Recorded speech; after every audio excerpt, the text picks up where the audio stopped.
Yeah, I didn't really like season 2 of Hazbin Hotel very much. I was so disappointed about it too. Every week I came in hopeful, and I had so much faith the finale was going to be cool and interesting, but nah. Now, it's not like season 2 was all terrible. There were definitely highlights of great stuff sprinkled in here or there, but it also definitely felt like each other week was jumping between excellence and stupidity. And unfortunately, the finale was the stupidest one. If you haven't watched the season, I do have a full series where I reviewed each episode individually, but if that's still too much, I'll try to sum it up here. Charlie does not spend any time at all trying to redeem sinners or even really talking to the patrons at the hotel, really. No. She's decided to spend her time making a fool of herself on TV for no good reason. Meanwhile, Vox wants to take over heaven and be a god because he has an inferiority complex. That's true, that's part of his backstory. Anyways, the day is saved literally by the magic of friendship. It looks straight up lifted out of My Little Pony or Care Bears. It's uniquely childish feeling for a story that insists we take it all very, very seriously and think it's dramatic. And they all team up with the villains too. It's giving the end of Fan 4 Stick, you know? Or, what are we, some kind of Suicide Squad? It's so cheesy that the show should come with a lactose intolerance warning. Yeah, doing a big the power of friendship ending doesn't really work when the characters didn't actually talk to each other all season. But apparently all this season was worth is setting up season 3.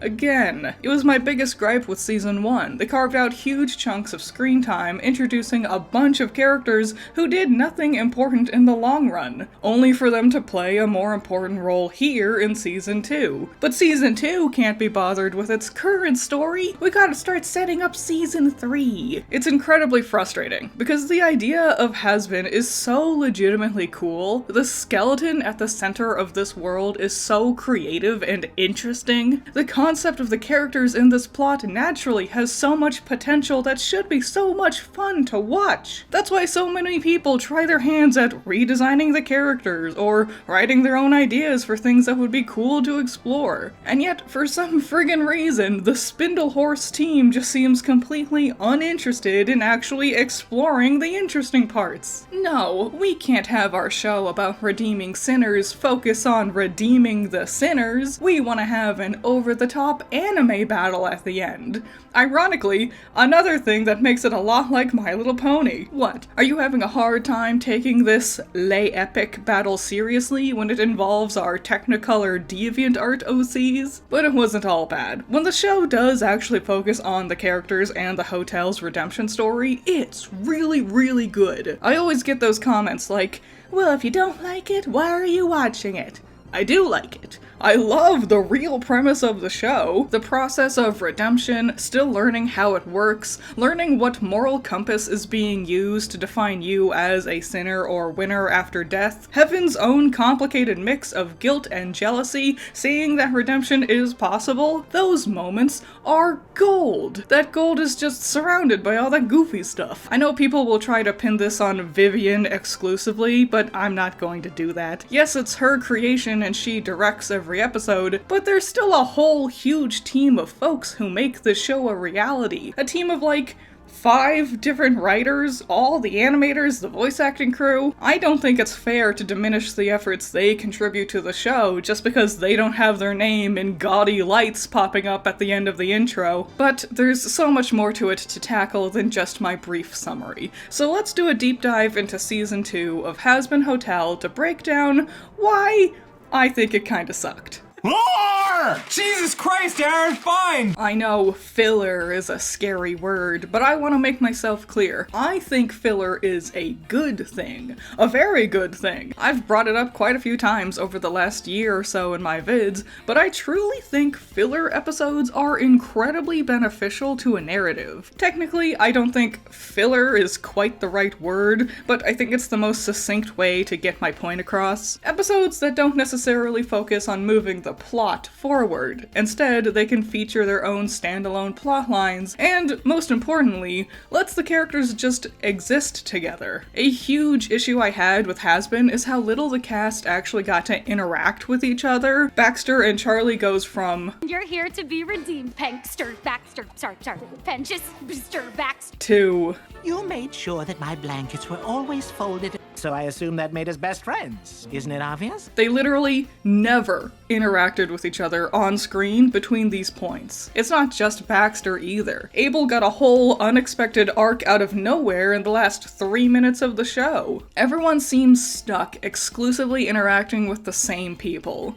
Like, yeah, Charlie and Vaggie get plenty of scenes together, but you're not gonna find Vaggie talking to Husk, having interesting conversations with Cherry. Those filler episodes really would go a long way to show us the cast interacting, and also can help play around with the world and setting. You wanna know a great example of a filler episode? Tales from Ba Sing Se. Fun, memorable vignettes that just show us the characters existing. I think the real issue at the heart here is the absolute crime that Hazbin has only gotten 8 episodes for both seasons. That's not a lot of time, and extra episodes could help the story breathe a little bit. But let's not also act like that's the only solution here. Hazbin Season 1 has plenty of moments where the casts were just chilling together. Well, it also helps that Season 1 was actually about Charlie trying to redeem the patrons. I'm not sure filler is the problem with the show, or if it's just a lack of time management, because real talk, a lot of the season felt like it could have been trimmed down. Plotlines felt redundant, stuck on repeat, conversations felt like they were just spinning their wheels, talking a lot but saying very little. The songs didn't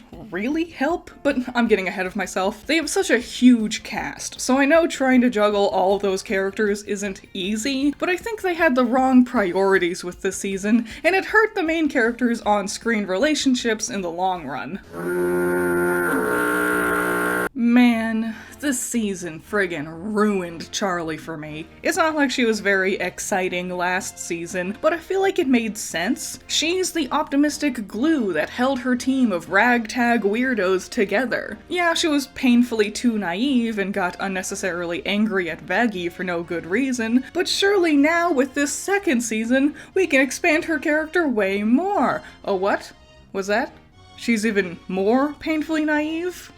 Oh, and she got even more unnecessarily mad at Vaggie for no reason? It's literally the same thing as last season, but even worse? "Sinners deserve the extermination because they're bad people." But I would never actually say that. I don't even know how or why anyone in production thought this would be a fun or interesting direction to take Charlie this season. She comes across as almost brain dead, like a goldfish. She gets singularly focused and leads to just really stupid, contrived feeling plot points. Like, literally, she learned redemption is possible, and Pentious is in heaven. Oh my god, it's literally a miracle. This impossible dream has been proven to be a reality. Everything she's been fighting for has worked, and best of all, one of her friends, who she thought was dead and gone, is actually alive. This is amazing. How does Charlie respond to this?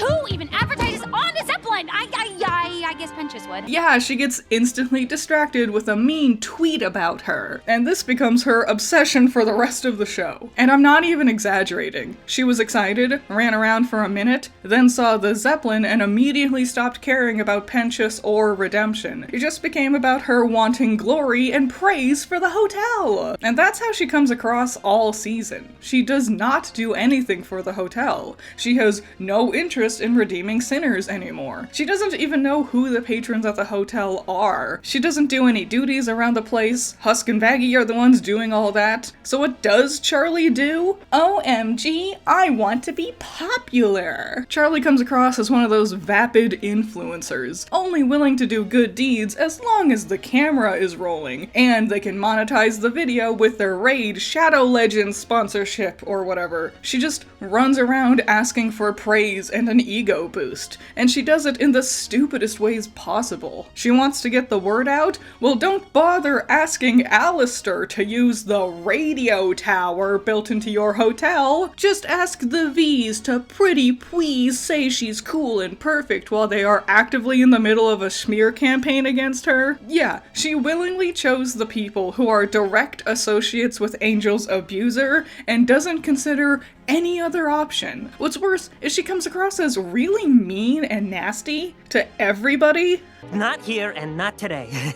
Remember that lesson on boundaries? You can tell me, then we can redeem you! How amazing the Hazbin Hotel is! Just tell them! Dad, what the fuck were you thinking? He ruined everything, is what happened. Husk, if you see Vaggie, can you explain that hotel duties Don't include inciting a war. Like, geez, Charlie, take a chill pill, stop screaming at everybody. It's all for really petulant reasons, too. Like, she's acting like Lucifer ruined the chances of her stopping the Vees, when that so isn't the case. Charlie rolled up with 4 heaven ambassadors, including Lute, you know, the lady who gleefully sang about how much she loves murdering sinners because she thinks it's fun. Oh, but Lucifer showed up and said, "Stop cyberbullying my daughter," and that was what ruined everything for you, right? She never even apologizes to Lucifer. He gets kidnapped and tortured, and she still barely gives him a second glance in the end. Even her apology to Vaggie is weak. Vaggie's running around doing everything for the hotel while Charlie sits on her dumpy making a million phone calls to Mommy Dearest. Then, even once she does apologize, it's, "My life is tough because I want my mommy to be proud of me." I got so caught up in all the drama, and my mom, I could make it work. Maybe she'd be proud of me.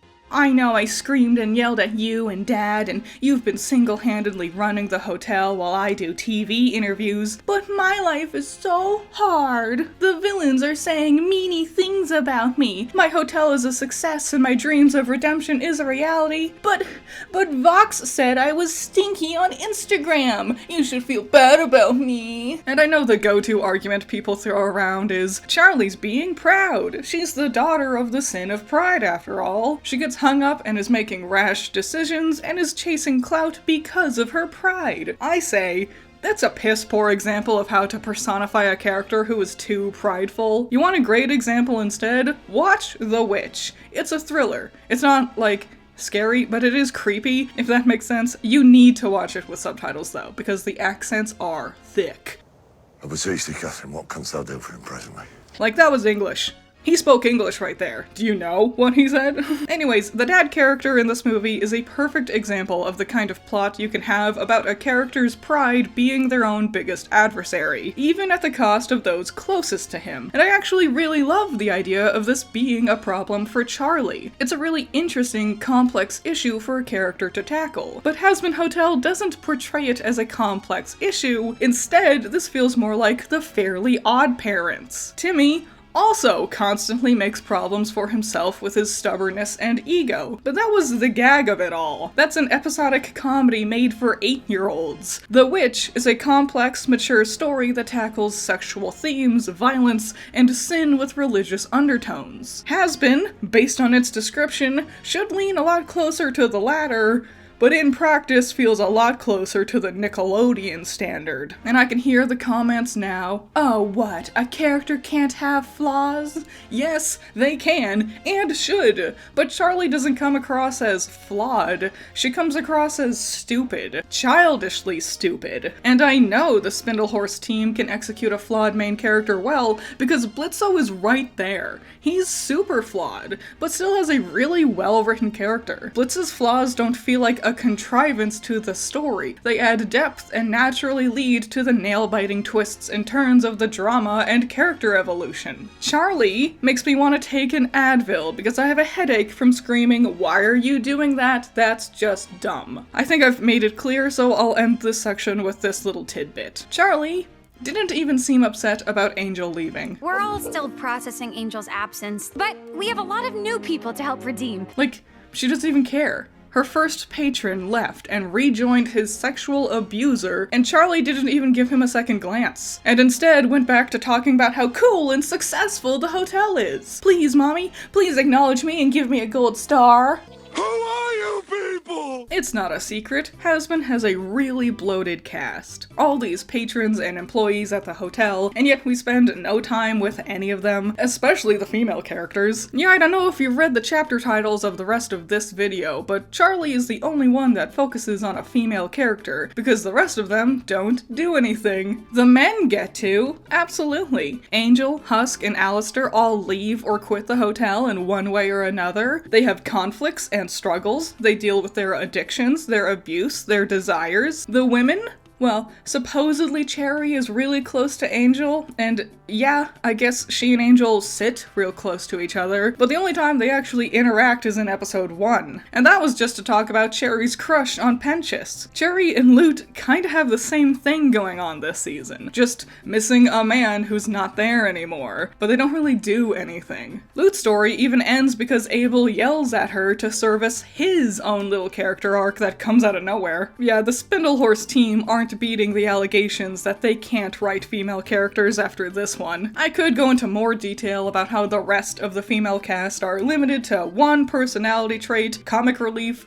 or are regularly overshadowed by their male companions, but that's not what I really want to focus on here. I want to focus on the fact Viv and the Spindlehorse team are far too attached to their old ideas for the show, and it's a detriment to the progress of things. And to exemplify this, I want to focus on Vaggie and Baxter. The things they get up to this season is a perfect way of explaining what I mean here. So, Vaggie's name is, admittedly, kind of gross. Vaggie. Actually, it's pronounced Vaggie. This critique has been floated around plenty before, even before the pilot ever came out. So, imagine my surprise when in season 2, Vaggie starts floating around the idea of changing her name. Because Adam gave you that name, and it's demeaning. Maybe you should lose the vag part in these names? I'm trying, okay? What a fun opportunity, and one that makes a lot of sense with the character's circumstance. We can fix the issue people have with the vagina name, and this is a cool way to explore Vaggie's own character growth, reflecting on who she is and how she wants to be perceived moving forward. So, what name does she end up choosing? Sure about the name this time? Positive.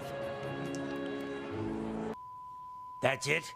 No, we can't actually change Vaggie's name, stupid. Viv has had this character since she was in middle school and is too attached to this name. Ha ha ha ha. We were never going to change it. Ha ha ha ha ha. Viv has had the story of Hazbin Hotel floating around in her mind for a decade now, and I think she's a bit too stuck in the way she sees the characters from the pre-production era. Characters don't really change, they seem stuck on repeat. I'll go into more detail with this later, but Angel's regression back to how he was before joining the hotel is a perfect example of what I mean. The only character who's actually been allowed to change and evolve has been Penchus, and that's probably because he was only introduced into the story after the pilot's release. He was initially supposed to be a one-off villain, but people liked him, so they decided to keep him around, which dominoes into my second point, Baxter. Penchus was an inventor.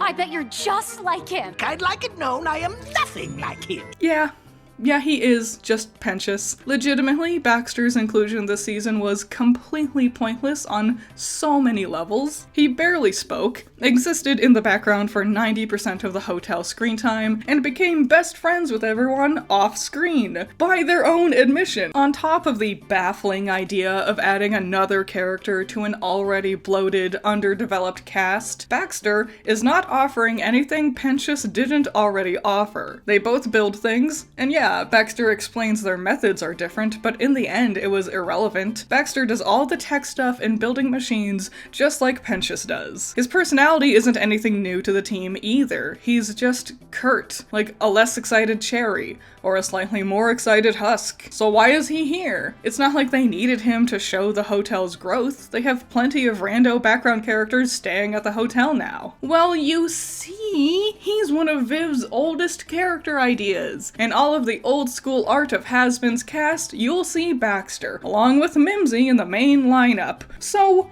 obviously we had to include him. And Viv is not the only one who's too married to these old characters. Since she was so public about the conceptualization of the story and cast, a lot of fans are also too attached to their darlings. And there's plenty of other characters people are expecting to pop back up as new main hotel patrons too. Mimsy, for example. This wolf girl named Cramini, I think is how you pronounce it. Viv already talked about casting the Spider family for season 3. You know, Angel Dust's siblings, Molly and Arachnis. Ah yes, my favorite drug of choice. Arachnis. Yo man, can I take a hit off of that spider?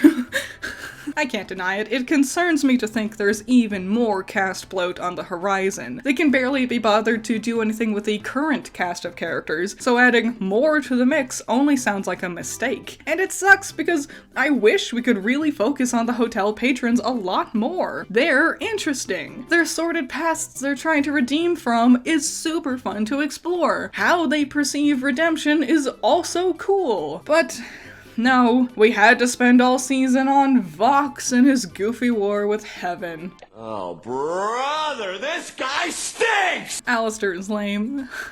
He's just so freaking lame. I've never really liked Alastor, even back during the pilot. Right from the get-go, you can just tell he was Viv's favorite, and he got all the glamour and pizzazz and attention, and I just think he's a dork. I don't like his personality, I really don't like his design, and I especially don't like how much the story desperately wants me to think he's cool and mysterious. Characters talk non-stop about how crazy strong and powerful he is. Ew, isn't he so scary and threatening? And I'm just like, no, I don't see it. It doesn't help that they really made him look pathetic this season. They've hyped up Alastor as this big, powerful entity, but then they accidentally just kept showing him losing fights, and I'm not even including the one against the Vees. Clearly he lost that fight on purpose to get his plans into place for the finale. But even then, Alastor breaks free from all of his chains and acts all tough. We can finally settle this once and for all. Wowie gee, now that he's unbound, this means he can really go all out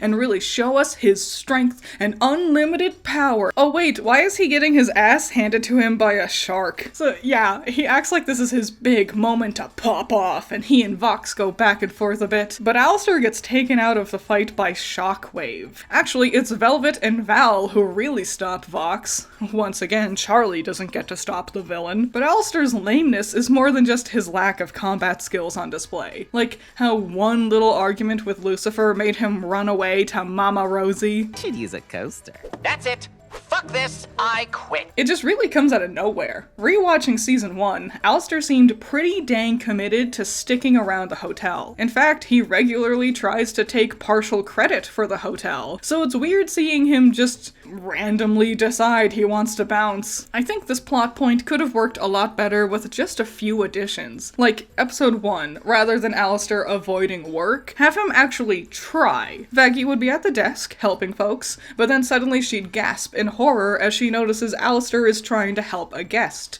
but in his usual terrifying and kind of insulting sort of way. Vaggie would run up and tell him, "Listen, I know you want to help, but I think you should just leave this to us. You're not really much of a people pleaser." Alastor, being very proud, would try to argue, but Vaggie would make it clear she wants him to stop. Then, in episode 3, have Charlie run down and say she's inviting Vox Tech for an interview for the good news. Alastor would get pouty and say, "Well, why not use my radio tower? I'd be happy to help spread the word." And Charlie would get sheepish and say, "Well, your broadcasts are kinda terrifying. I don't want people to get the wrong impression. And besides, with your staff being broken, your broadcasts wouldn't reach as wide of an audience as Vox Tech would." Which would then also help be an in-universe reason to explain why Charlie made this seemingly stupid decision of choosing Vox over Alastor. Then Alastor would get mad and leave since Vox arrives. Then episode 4, Lucifer continues to needle him, and bam, Alastor quits and goes to Rosie because he wants his staff fully mended and is mad no one takes him seriously anymore. Just A few extra lines of dialogue here or there would really have solved a lot of my issues. But putting my ideas on how to band-aid this plot aside, let's actually talk about the role Alastor plays in the story. His conversation with Rosie didn't just reveal his backstory and the fact he made a deal with her, they also have something going on. We really aren't getting any closer to... I'm afraid that isn't up to you, is it? You must do something for me. Okay, that sure was vague. Like, believe you me, I'm all on board for setting up a big mystery revealed down the line. I actually think the mystery from season 1 of learning Alastor was on someone else's leash is a great example of how to execute this concept. But here, I don't know, they don't really give me enough to really make any connections to. Rosie wants Alastor to do something. What does it mean? I don't know. Presumably it's connected to the hotel in one way or another, because she was upset when he said he quit, but is it a specific person at the hotel? Or is it the idea of redemption? Rosie and Alastor made their deal decades before Charlie even started the hotel, so I don't know. There's a fine balance between making something mysterious and intriguing, and just making the audience feel out of the loop. Maybe I'd be more interested in whatever this deal is with Rosie if there wasn't already plenty of other things going on. It just currently makes me think his character is shallow and underdeveloped. I'm sure once the secrets are revealed, in hindsight my opinion will change, but as it stands, I don't know, man. There's just way more interesting things going on around you. I also think they sort of shot themselves in the foot by having Alastor get trapped by the Vees. Well, not really the trapping part, more they don't really do anything after they do that. After making his deal with Vox, Alastor spends literally the entire rest of the season tied to various chairs, and that's it. He goads Vox a few times, but that got repetitive pretty quickly. Yes, Al, I get it. Vox is a weenie for needing to rely on others. Golly gee, I wonder if this will play into your ultimate plans for the finale. Apparently they originally had plans to show Alastor and Velvet interacting more, and I wish that could have come to fruition. Even if it's just an excuse to get a bit more depth between the two, and show them talking to other people for a change. Overall, I get the feeling they want to wait and slowly build up Alastor as this big thing down the line, but in the meantime, they don't really know what to do with him. And that doesn't even begin to touch on the confusing aspect about this whole plot and the power scaling of it all. Like, why couldn't Rosie just fix his staff? Why did she make him wait? She seems to just do it instantly at the end once everyone's in danger, so why couldn't she just do it before? How is she able to give him unlimited power like this? Too many questions and not enough answers, I say. How old are you? 26. How old do you think I am?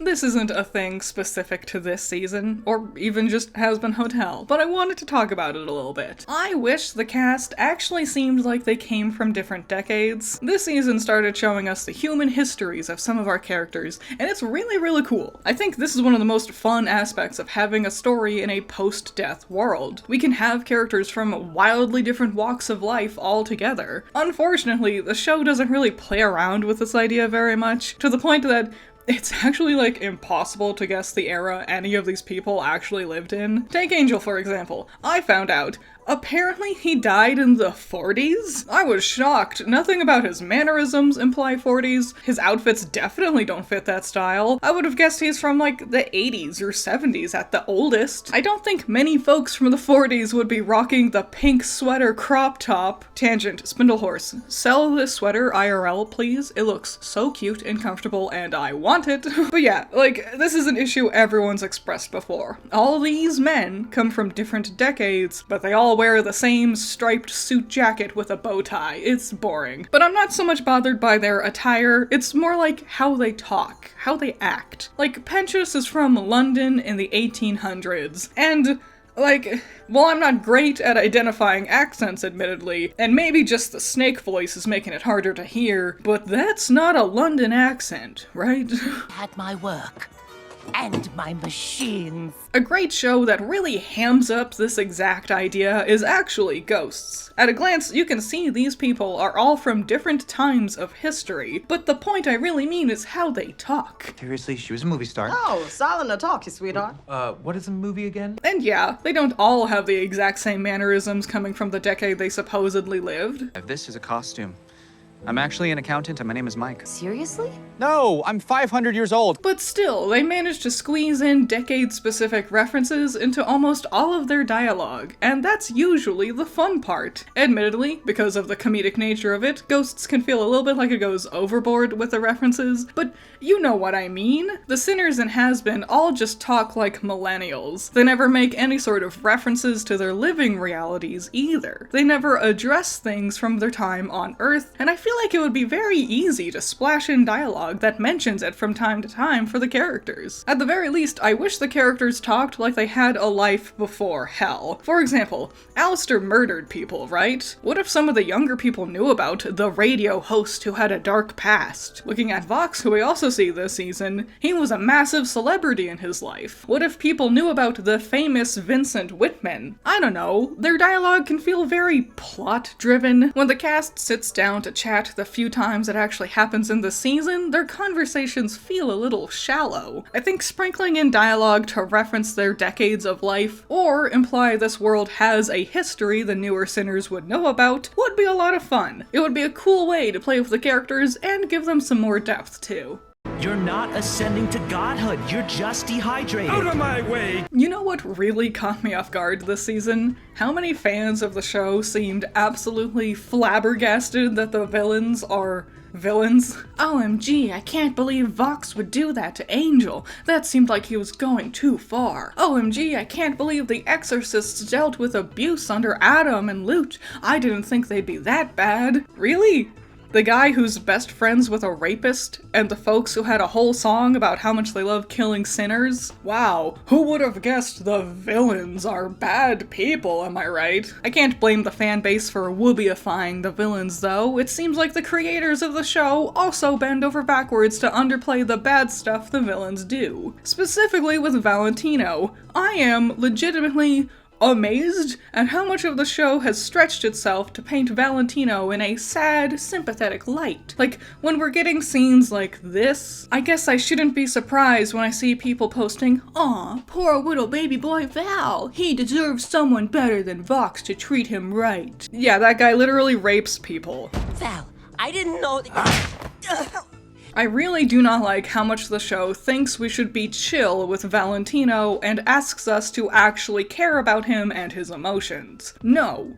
Once you cross that event horizon of sexual assault, I do not think you get any sympathy. And I've seen people say, "Oh, but there's murderers and cannibals. Why don't we hold them to the same standard?" It's a tricky situation because we live in a reality, so let's try to tackle it. Victims of murder and cannibalism don't have to live after the crimes have been committed. They don't have to live the rest of their lives with that deep, painful trauma. And it annoys me that now I have to say something that should be obvious, but yes, murder and cannibalism are also very, very bad. This fandom is lousy with whataboutisms. Is it truly so hard to realize that sexual assault and rape is very different and is judged differently from other terrible crimes? The aftermath of it, the effect it has on the life of the victim, and the frequency of how often it happens compared to the other examples? And is it truly so hard to understand why people don't want to see the rapist in a sympathetic light?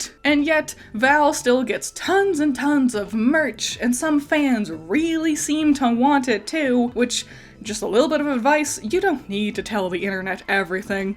You know? And I've seen some folks arguing that, no, they're not trying to make Val look sympathetic here, they're just humanizing him. Sure, I can get that, display the complexities that, yes, unfortunately, rapists are scarily very human too. But I would argue, the show does a fine job humanizing Val already. Hey, I'm from fucking Florida! Ow!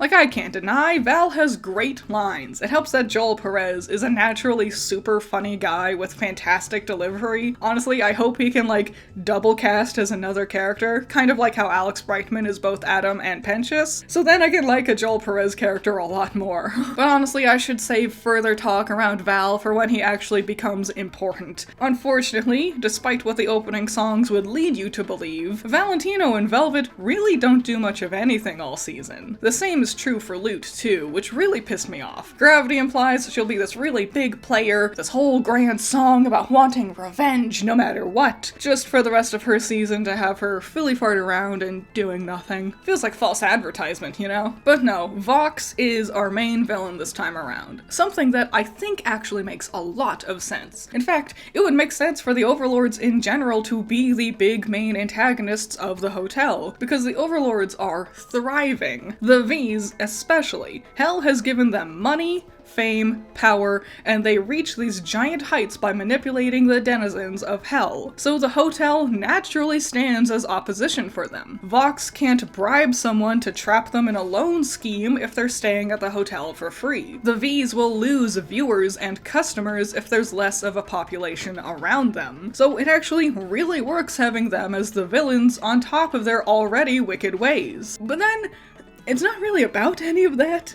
We have the chance to be gods. So, to be fair, this is painted more like a Vox-specific thing. The other V's go along with it, but ultimately their inclusion with this plan is minimal at best. And honestly, after the first episode, Vox's plans of becoming a god also sort of take a backseat. Instead, for most of the season, he busies himself with amassing followers for the supposed eventual conflict with Heaven. That never happens. Making the hotel look bad to do so, and simultaneously throwing Velvet and Valentino to the wayside to stroke his own ego. And this point annoys me, because we see regularly as the season goes on, Velvet and Val getting more and more angry with Vox treating them like crap. And I was really excited at the prospect of the V's splitting apart. Watch Vox go off on his own, start a new following maybe with the remains of his anti-Heaven efforts, and it would be an interesting development with the other two seeing them become more of their own characters and villains outside of just being Vox's lackeys. There was a lot of potential here, and it seemed like we were really setting up something interesting. But no.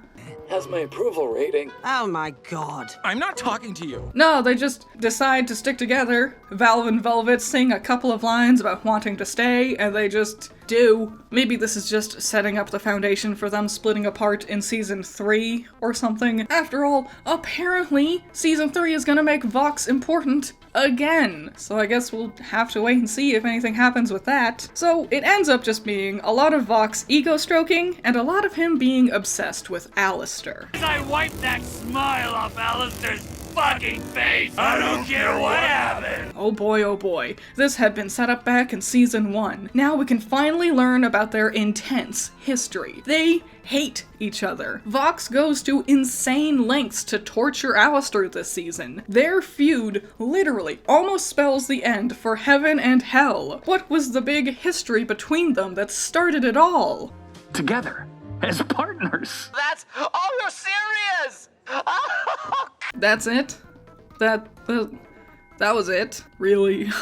Do you wanna be friends? Lol, no. But why can't we be friends? It's just so goofy and small. It makes Vox look pathetic. He's willing to blow up the whole of Hell because, oh woo, the deer guy doesn't want to hang out after school. It's stupid. Okay, so let me just throw this out there, because I got to thinking, and like, there is definitely potential to do something actually much deeper and interesting with this breakup, and I'm not even going to change anything that isn't also considered canon. So Vivian has confirmed that Vox has, or had, internalized homophobia. He's a man from the 50s, and they were not very open or accepting of the idea of queer folks. Vox would have lived his life very much in the closet, thinking his sexual desires were evil, wicked things. Yada yada yada, murders a bunch of people, goes to hell. Once in hell, he'd start doing the power grab thing again, but he'd also become close to Alastor, just like we see in the show. And then he gets really close to Alastor. For the first time, he doesn't want to kill someone to take their place. He wants to gain control with him. And Alastor is very open and free and honest about who he is and what he wants. Alastor would say things like, "This is hell, Vincent. You can have everything you ever wanted that you couldn't get on Earth. Here, you can be what you truly desire to be." Now, for Alastor, this means having power, being able to kill people that bother him, eating corpses and stuff. But Vox would interpret this as a sign to finally embrace his homosexuality, to finally come out of the closet and be true to himself. So picture there's some big big event, a shindig to celebrate some big thing Vox put together. Vox loves doing that. He wants the spotlight and praise. Here, in front of everyone, he'd be doing his big thank you speech, and swept up and feeling free and empowered, he'd invite Alastor to partner with him and confess his love. And Alastor would laugh in his face. Alastor's a free spirit, but he's also asexual. He's apparently sex repulsed and, in general, doesn't want to work with a partner. Publicly humiliating Vox, knocking him down a peg,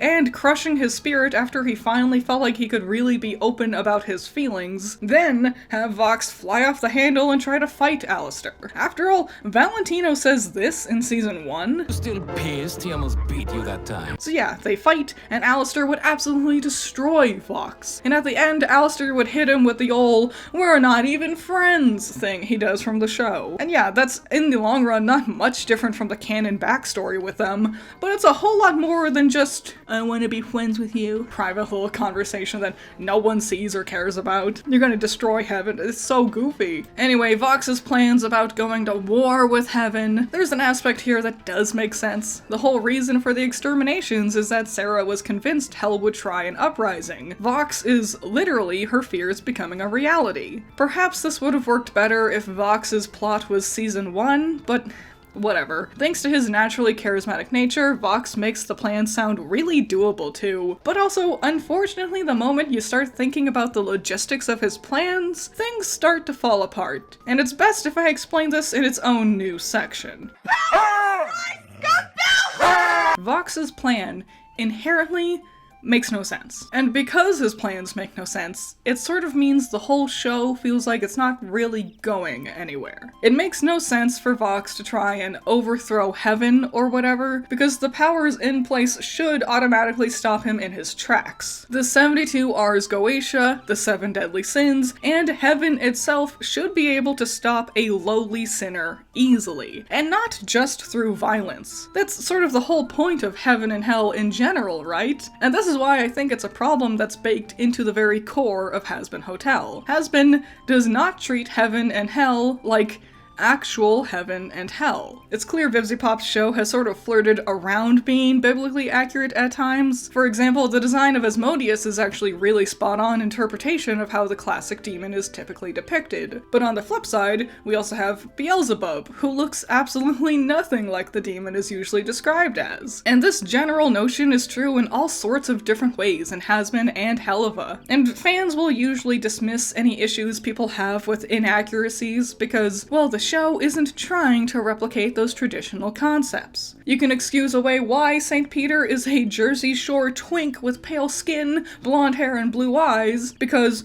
well, it's not actually trying to replicate Bible lore. Which technically is fine, I guess. You don't have to follow tradition if you don't want to. But also, you can't really be surprised when your story's trying to play fast and loose with established themes, and people get upset with how you're doing it. Imagine if instead this was a story of Greek gods. But sometimes they're accurately depicted, sometimes they aren't. What if we made the Cyclops a sexy lady, and we changed the 100-hander into a hot wolf woman or something? The concepts of heaven and hell have established lore, and Hazbin just generally does not follow much of any of it. You can't be surprised when people are upset Lucifer is seemingly nerfed in order to prop up the lowly mortal sinners into seeming like a threat. The idea that anybody in heaven, or the deadly sins, or the Goetia can't just stop Vox just doesn't really make sense with the setting of the story. By the inherently understood nature of how heaven and hell are supposed to work, there should be no way Vox's plans could possibly get as far as they do. I think honestly, the whole story suffers from trying to do the whole war thing with heaven and hell. The notion heaven would be worried enough to think there'd be a hell uprising just doesn't really work in general. Not only does it not make sense with the understood lore of heaven and hell, but also actively takes away from the plot of redeeming sinners. It stopped being about helping sinners get into heaven and turned into new, help sinners get into heaven the right way, which just muddies the whole concept and adds a hard black and white morality to something that should inherently be many shades of gray. But, unfortunately, they instead want to focus on this dumb war thing. It's just so silly feeling, because it shouldn't work. Even in the established world of Vivzi's Helliverse, the 7 Deadly Sins had a whole trial for Blitzo because he used a Goetia book to go to Earth every now and then, but they're just sitting back and doing nothing when a sinner wants to overthrow the very structure of their hierarchy system? When a sinner traps and tortures Lucifer? The idea of the underdog or the ones in a worse situation fighting the higher powers in positions of comfort or glory make a lot more sense with Hell of a Boss. It's a class issue in that story, and it makes sense with the lore Vivzi has made for the setting, but also the common idea of the lore for Hell historically. But it doesn't work in Hazbin because now it's not a class issue, it's a moral issue. The idea of Hazbin at its core is the notion that anybody can be redeemed as a good person, no matter the circumstances of their lives. The old drunks, the sex workers, the misunderstood rebels. But once you try to make it political, add this war and uprising concept, it all gets sort of thrown out the window. I think it does make a lot of sense for the story that hell wouldn't be depicted in a very biblically accurate way. After all, if hell is supposed to be torment and torture, it's hard to have characters also falling in love, and having fun parties, and being famous and successful, which I think works for the story of Hazbin Hotel's redemption concept. But the whole war with heaven, the idea of uprising, it sort of ruins the good parts of the show. It just feels silly at best, makes no sense at worst, and fundamentally spits in the face of the historical lore of the setting. And worst of all, it takes us away from our actual main cast of characters. I mean, just look how many songs Vox has this season compared to the hotel patrons. Hazbin Hotel already has a ton of characters in the main cast, and it keeps expanding with new folks like Baxter joining the group, and the characters also still only have a loose grasp on the idea of how redemption works. We didn't get to explore these ideas more because the whole season got distracted with Vox's war with heaven idea. And of course we sing! Season 2 gave us a whopping 20 songs this time around. Season 1 managed to squeeze 2 songs into every episode, and now this time some episodes can have up to 3. I get why they would want to do this. I bet the revenue from the song streaming was fantastic, and is generally considered some of the best parts of the show from both fans and critics alike. And don't get me wrong, the songs are mostly all bangers in my book. Even the ones I don't personally jam with, I can totally see why other people love them. However, it feels like their eyes were bigger than their stomachs here, because not all of the songs really felt like they aided the story in the long run. With a musical, where the songs are a crucial element of the story and character progression, I like to categorize them in 3 different ways. Establishment songs, progression songs, and resolution songs. You really get the full story spectrum here. Establishment songs are exactly as it sounds, a song to introduce a character or plot point or whatever other important thing is in the story. A great example is the 2 songs from episode 1 here. The first one does a great job re-establishing to the audience the characters, how the hotel and the Vees work, and when we get up there, establishes the Vees' plans and desires for taking over heaven. Progression songs are the real meat of musicals, I'd say. It's a song where a plot element actively evolves during the song. A great example is Loser Baby from season 1. At the start of the song, Angel is in turmoil and at odds with Husk, who's trying to reach out to him. Throughout the song, Husk's lyrics connect to Angel, bring him out of his funk, and by the end, the 2 are legitimate friends. They start in one place and end in a new one. And resolution. Obviously, these songs are the ones that end the story, like the finale from season 1, or even Hear My Hope, or arguably When I Think About the Future from season 2. They're not really moving the plot forward, they're more meant to summarize how things are currently looking, laying it all out in an easy way for the audience to digest. These songs also tend to bring back leitmotifs and lyrics from previous songs to bring it all back together and tie it in a neat little bow. So anyways, what's my deal with season 2 songs? Well, plenty of them are great. I've already used several examples already. Gravity and Bad With Us are 2 more really good introduction songs, establishing Lute's revenge plans and establishing the other overlords joining the Vees' efforts, while simultaneously introducing us to these overlords, expanding on their surface level background character status they had from season 1. 1. Vox Populi, Piss, Easy, Love in a Bottle, and Speedrun Redemption work to progress a lot of plot points forward, like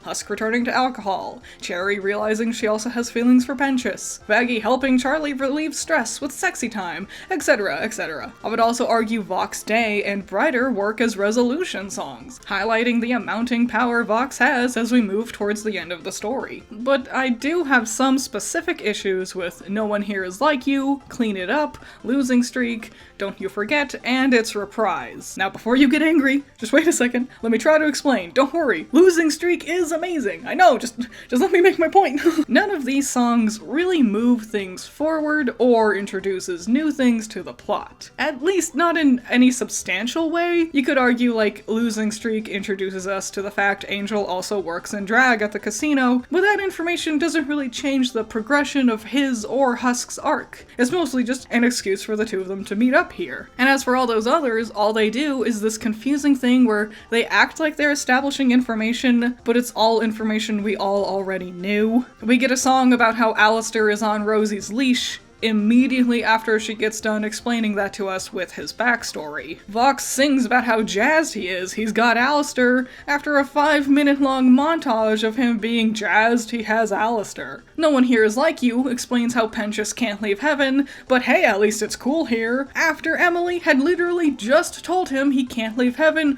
but hey, at least it's cool here. Nifty sings about how she likes to kill bugs and clean the hotel, but that's literally the only thing about her character that's ever been established since season 1. That's 4, arguably 5 songs that aren't helping the story or characters. So narratively, they're just kind of pointless. Now, you can make the argument that sometimes a musical can just have a song that's just there for fun, just there to sound good. And yeah, sure, Losing Streak, I would say, it definitely falls into that category. But the problem is, Hazbin only has 8 episodes. It has such a small, limited time to move things forward that it can't really afford to waste that time on too many songs like that. And it's extra disappointing that these songs could have been used to service the development of the characters and story instead. But ultimately, they just feel like they're bogging things down. 3 of these songs all come from episode 4, and it makes the whole episode feel like it's just stuck on repeat, re-explaining the same things over and over. Half of the episode is basically wasted. I'm fine with the idea of having a bunch of songs in a season, but I hope they really tighten up the actual points around the songs. However, believe it or not, I can in fact step away from viewing the songs from a narrative lens, and also admit that from just a personal taste perspective, I think they're all really great. Yes, we can in fact admit something narratively isn't amazing, but also can still be a fan of it and enjoy that thing too. It's like, inside of you, there are 2 wolves. One is the critic wolf, and one is the fan wolf. And those wolves are making out, because it's healthy to embrace both aspects of engaging with various forms of media, and you don't want any wolf hate inside of your wolf heart realm. That analogy really got away from me at the end there. So, here's my rankings of the songs from worst to best. Sorry, I'm not gonna play any of the music, I'm not playing Copyright Chicken today, and these are just my dumb opinions. It's not a personal insult to you if your list is different. Go ahead and share your own rankings in the comments, I would love to see it. 20. Don't You Forget Reprise. I've been listening to the soundtrack when going to the store or doing my workout, and this is the only song I actively skip. It's just not for me. I don't like Vox's singing, I don't like how Alastor interrupts him, I think the weirdly sexual nature of the whole thing is odd. It's not for me. 19. Vox Day. Similar complaints here. I'm not a very big fan of this growling thing with Vox's voice, but the lyrics are cooler and their instruments are awesome. I think I would like it a lot more if like someone else did a cover of it, and also if it wasn't so disappointingly short. 18. Hear My Hope. The goofy magic of friendship nature around the whole event really ruins it for me. On top of the fact, musically, I think it's fine. The best part is Abel's solo in the middle. I hope Abel gets to sing way more in season 3. The line, "Too bad I couldn't be your braver son," fantastic. 17. When I Think About the Future. Similar to Hear My Hope, but I prefer how this one ties themes from previous songs in the season back into this one. Baxter only gets 1 line, but I really liked it. I hope he can sing more in season 3. I think a duet with Nifty would go hard. 16. Speedrun to Redemption. Narratively, I don't like this at all. I think it's Charlie's lowest moment, deciding Angel should try to self-sabotage sacrifice is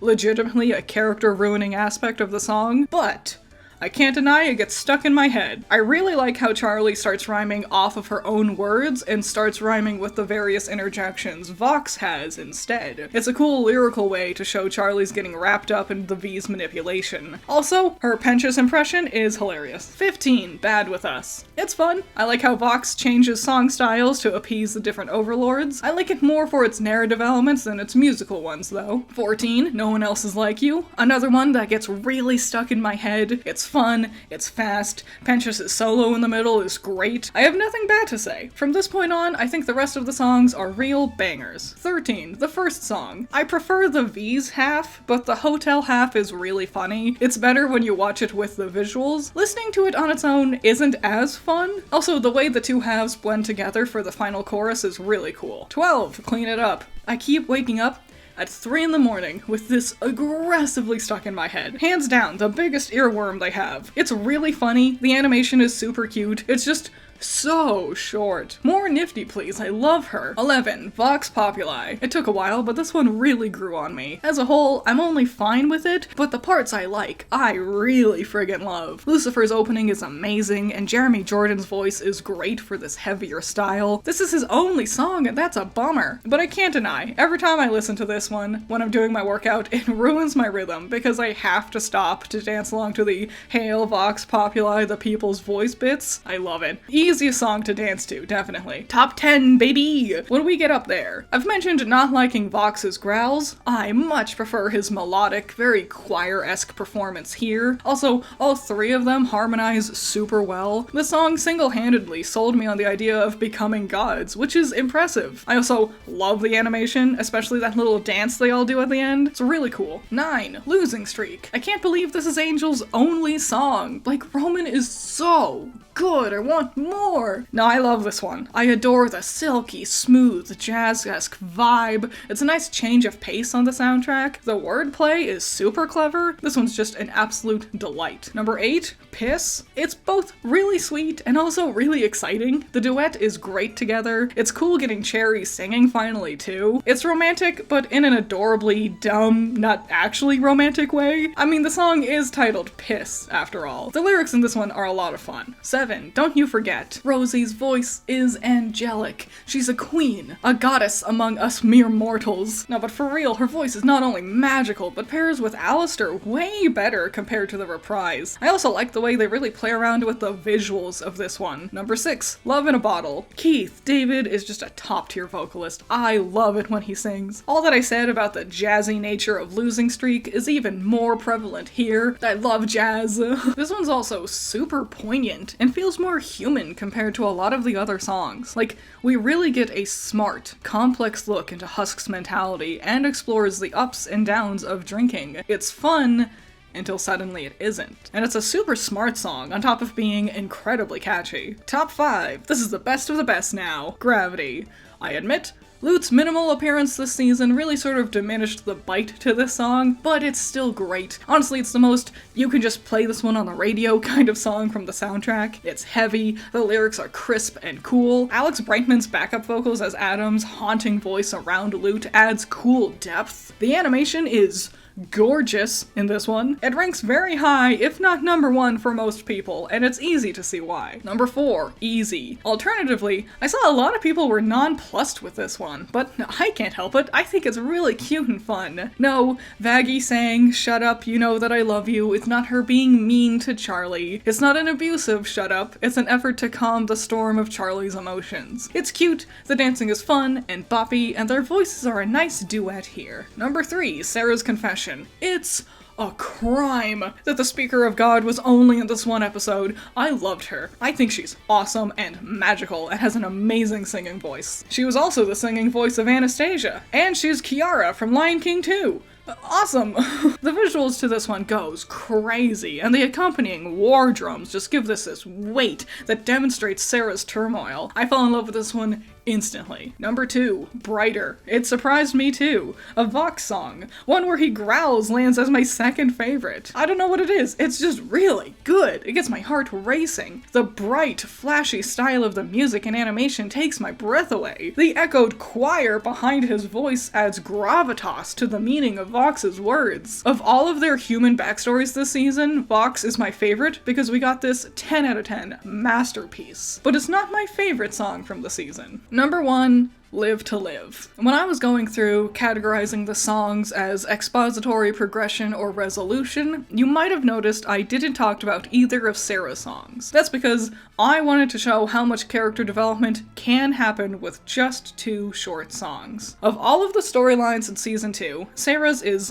hands down my favorite. The evolution she goes through is creative and emotional and done really, really well. Realizing redemption is possible, Sarah is overcome with grief and regret. That's what Sarah's confession tackles. She is haunted by the idea that her orders killed innocent people who might have also had a shot at redemption. She overstepped her boundaries and became judge, jury, and executioner, and she is racked with guilt over this. Her confession to the Speaker of God is the exposition stage of her arc. She lays out exactly how and why she's hurting, and begs for guidance the Speaker cannot give. Her uncertainty follows her throughout her brief appearances in the season, until we get to this song, Live to Live. This is the progression song for her arc, truly her and Pentious' own version of Loser Baby in a way. Remember, Sarah was the one threatening Pentious at the start of the season, and now he's here offering friendship and comfort, using his own redemption to help Sarah work through her guilt. And it's done so well. It's done like a conversation, and the cherry on top is how Pentious uses Charlie as the keystone for his stance, reprising "It starts with sorry" and evolving the words to fit Sarah's conflict. Real talk, "We fall, we repent, we survive" is a banger line in this song. The whole revelation Pentious helps Sarah work through also comes at a crucial turning point in the story where war is on the precipice, and Sarah doesn't know what to do, still conflicted at the idea of killing sinners again, but also afraid for the denizens of heaven getting hurt. It's amazing! On top of the fantastic character arc, Sarah and Pentious' voices make this shockingly great duet together, and I'll be honest, I've shipped Pentious with Cherry this whole time, but this song made me think Pentious and Sarah might be a better idea. Personally, I landed on shipping all 3 of them together. Everyone watching this video, please, I request of you, also ship all 3 of them together. I would like more fan art, please. So I hope you can see why I take umbrage with those 4 to 5 songs that didn't really add anything to the season. All it took to deliver a fantastic storyline for Sarah was 2 songs, and I can't help but lament how much wasted potential those other songs missed out on. I hope they keep pushing their limits with the soundtrack in season 3 and beyond. Do me a favor, Angel, and forget you ever knew me. It feels weird having a whole section for Angel Dust when, really, he doesn't actually do a whole lot throughout the season. He's really only in 3 episodes, but that's also kind of the point. It's gotten, already, incredibly frustrating seeing them reset Angel's character development. Angel seems to only exist to be the show's sexy punching bag. And I know, this is a story in hell, it's not going to be sunshine and rainbows, but it's only Angel. No other character in the show goes through anything like what we've seen Angel deal with, both in seasons 1 and 2, and even the Addict music video. It really feels like Angel only exists to continually be the victim of the story. In fact, at the end of this season, he's regressed so much he's choosing to leave the hotel and go back to Valentino, and it's not good. Not only, like, not good as an Angel is walking back into a bad situation, like, it comes out of nowhere. Back to Val. You can't be serious. Angel, we saved you so you could come home. Yeah, Vox has been hypnotizing him, but 1, they magically know about this, so they can start trying to find a way to stop it from happening. 2, it's not like Angel really revealed anything that crazy to Vox. The only secret they let slip was the fact Lucifer can't hurt sinners, but now that that's out of the bag, what else is there? Everything Angel told Vox would end up being something Charlie would just announce publicly later. But while I am disappointed at Angel's development this season, what really bothers me is how Charlie treats him. Quite frankly, Charlie comes across just as manipulative as the Vees. Yeah, she doesn't abuse him or hypnotize him, but she's still happily offering him up to perform for the others without his prior consent. Charlie's actions in episode 3 feel really gross with the context of Angel's history. She reached out to people who she knows are connected to his abuser for no reason. At least no reason given in the show. Plenty of people throw around theories like, oh, Alastor can't broadcast it because his staff is broken, or oh, it's because Vox has a bigger reach. All fine headcanons, but nothing actually confirmed in the show. And with how much the Vees have hurt Angel, Val especially, I think this is something that needs to be clarified or confirmed as a decision Charlie would land on. Instead, it just looks like Charlie chose to get in business with Angel's abusers without a second thought, and then threw him under the bus to push him to try redemption. Forcing Angel to do something while putting him in a skimpy little outfit? Why does that sound familiar? The worst part is she never actually makes things right with him. She gives him this half-hearted little apology and he storms off. Clearly, she hasn't actually smoothed things over with him. And then he never talks to her again all season. Angel fucking leaves the hotel to go back living with his abuser, and the most we get is one sentence from Charlie after the fact. We're all still processing Angel's absence. Things just aren't the same without him here. Angel's gone. That's kind of a bummer. Anyways, back to smiling and talking about how amazing my super successful hotel is. This is why I hate that stupid The Power of Friendship finale. It's asinine for Charlie to scream about the power of friendship is strong when she doesn't even acknowledge one of her friends' turmoil. The power of friendship is strong. Charlie, you let your friend do crack with a rapist. You're a terrible friend. And so do you remember earlier I mentioned how it feels like they're just repeating things? Angel was the example I gave then. And this is what I mean. It feels like they don't want Angel to move forward or actually develop because they want to keep things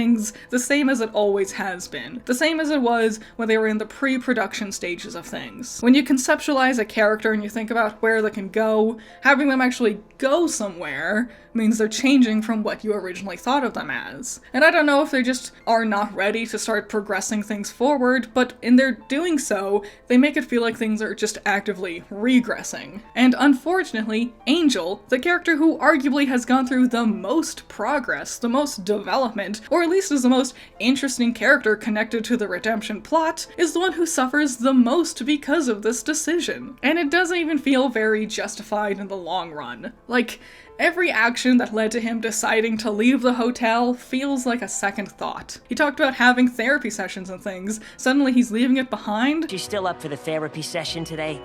I'm kinda getting into talking about feelings and junk. Instead, it just feels like they're doing this because they like having Angel be there because it's dramatic. Everyone loved the Poison music video. People who don't even watch the show react to the Poison music video. And wow, it's so intense. It's edgy, it's dark, it's sad because of the emotional and physical turmoil Angel goes through. That was really popular. But if we have him develop out of it, and get better and have a support group, we can't do that again. Between Poison, Addict, and now this finale seeing Angel going back to the Vees, it truly feels like they have no idea what to do with him other than having him be constantly abused. To be the thing they can point at and go, look, our show is mature, because bad things happen to this character. This character does mature things like sex and drugs and gets abused. That's what makes our show mature. And I think it's not only a detriment for the development of Angel's character, but makes the story on the whole feel so repetitive and like it's going nowhere.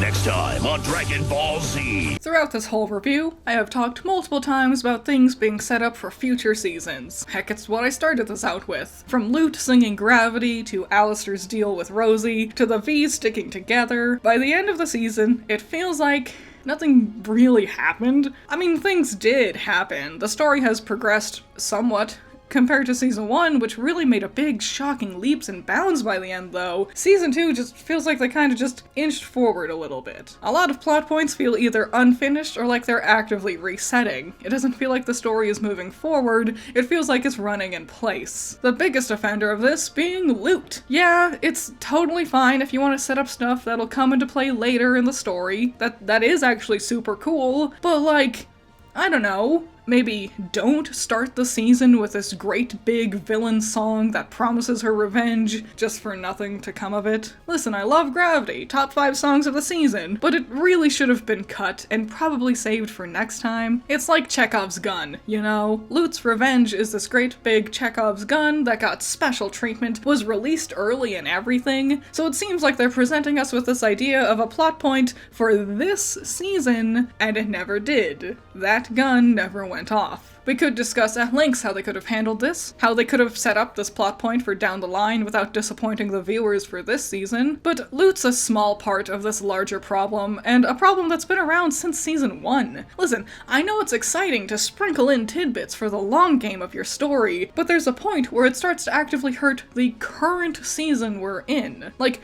imagine if you read Series of Unfortunate Events, The Reptile Room, and they just kept talking about that wide window, Aunt Josephine's wide window, and there was a big song about Josephine and her window, and then it never actually showed up, not until you get to the next book, The Wide Window. In hindsight, you'd go, well, why didn't we focus more on The Reptile Room while we were there? Hazbin seems so focused on setting up the future that they're hurting the present. Like, the fact Baxter just becomes friends off-screen, cut out Gravity and give Baxter a song to help him become friends with the others. Baxter's development and other important character and plot aspects continually take a back seat because they'd rather prioritize teasing cool ideas of something maybe happening in the next season. I think I'd be less upset if it just didn't take so long. Over a year between seasons, only 8 episodes, and this is all we got? Things kinda just inched forward? Most characters feel like they reset to the start of the season, and we just have a bunch of empty ideas floating around for the next season? But I gotta wait another 1.5 years to finally see Lut's character doing something? Okay, sure. Things are finally looking up at the hotel. I know a lot of people really loved season 2. Most people I've seen say they think it's better than season 1. I'm happy you feel that way. If you do, I'm sorry. I just don't.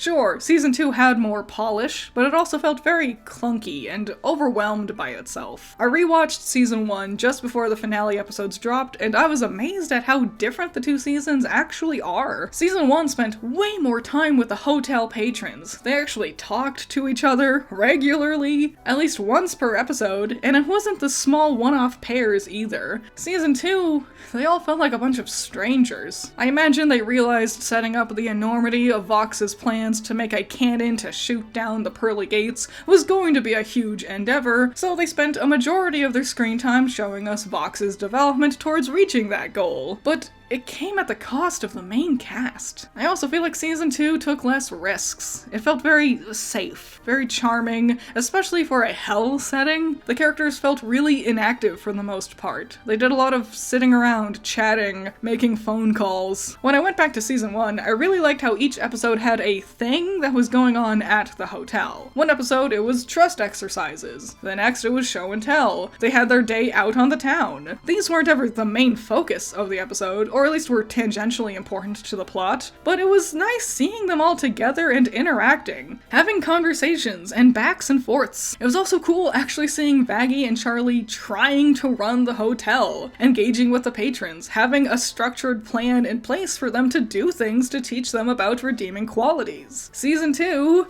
they don't do anything like that. We don't have time to show those moments because we had to focus on Vox getting popular. At most, they mention therapy sessions, but it's all completely out of Charlie's hands now. It's a bummer. I like these characters. I like seeing them together. That's the fun part. And this season really got away from that concept. I don't expect anyone who will leave this comment to stick around this long, but I imagine this vid will have plenty of folks giving me the ol', well, if you hate it so much, why are you even watching? Because I don't hate it. I like it. A lot. That's why I want to talk about it. Believe you me, if it was something I didn't like, I don't want to talk about it. You ever wonder why I never reviewed season 2 of Genlock?